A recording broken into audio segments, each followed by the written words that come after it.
Welcome to this week's Q&A. Here I am on another magical Sydney winter's day.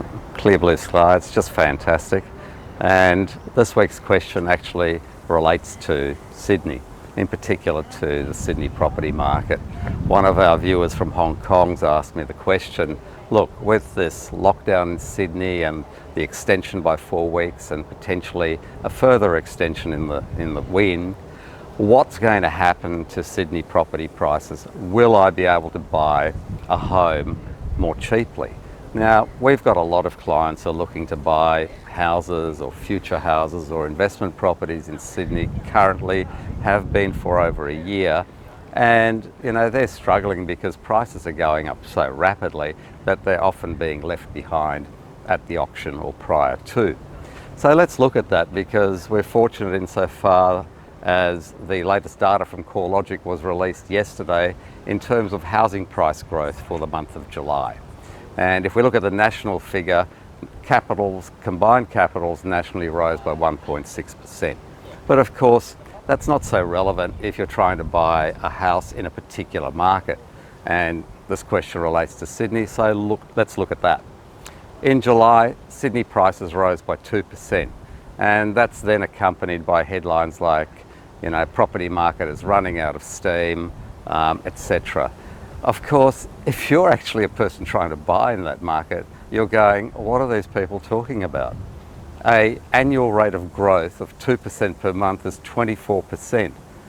Okay, it did rise 3.7% in March, but 24% is a massive rate of increase. And the Sydney market has already gone up 18.1% this year. So, if you're a buyer, a lot of these sort of sensationalist headlines and clickbait that we see all over the place are pretty sort of meaningless and sometimes a bit demeaning, because, we've still got to look at that in reality. And if you're trying to buy something rather than sell it, it means a lot more. So, what's going to happen? Who knows really, but let's look at what's happening around the place. Brisbane went up 2% in July. Some of the weaker markets, Melbourne 1.3%. Perth, interestingly enough, only went up 0.3%. And over in the west, in Perth also, the quarterly rise was much smaller than any of the other capitals. So there are various cyclical events happening in markets, and the downturn is happening in this area perhaps more rapidly than in others. So at this point in time, I think it's really, really important. Can I help at all? Is this live? Yes, it is live actually. Would you like to be part of it? What is it? Oh, I'll let you know in a moment. We can let all the other people out there know as well. There we are. We've got some people contacting us. Are you famous? Yeah, we're live though, so maybe you can be famous too. Here, come on. Look, you go over and let him slap you in the face. Tell us what's happening here. We're talking about the Sydney property market. So. Oh, Sydney property market. Yeah, come on in. We want to see you, not just hear you. Well, that's basically people have got lots of money, right? Come here. Come in front of the camera. Hello. Yeah. What's your name? My name is Niall O'Carroll. I've been in Australia since 1991. And along the way, I've bought 4 houses.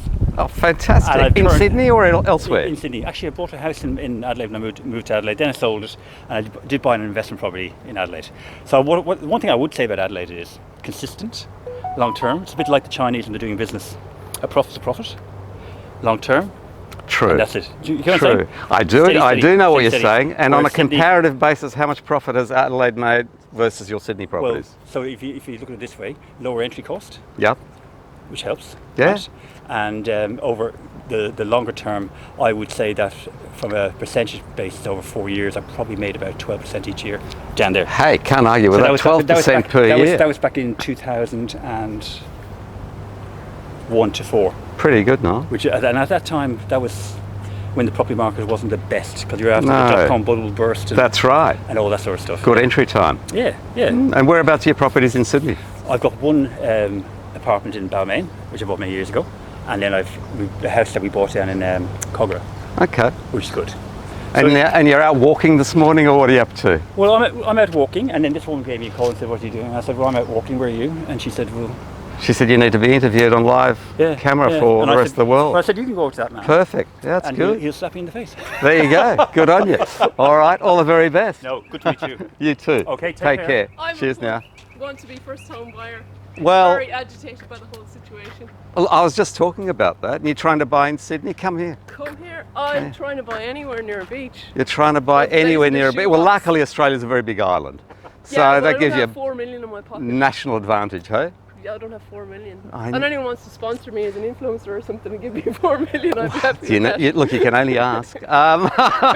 Good luck with it. Oh, All right, all the best.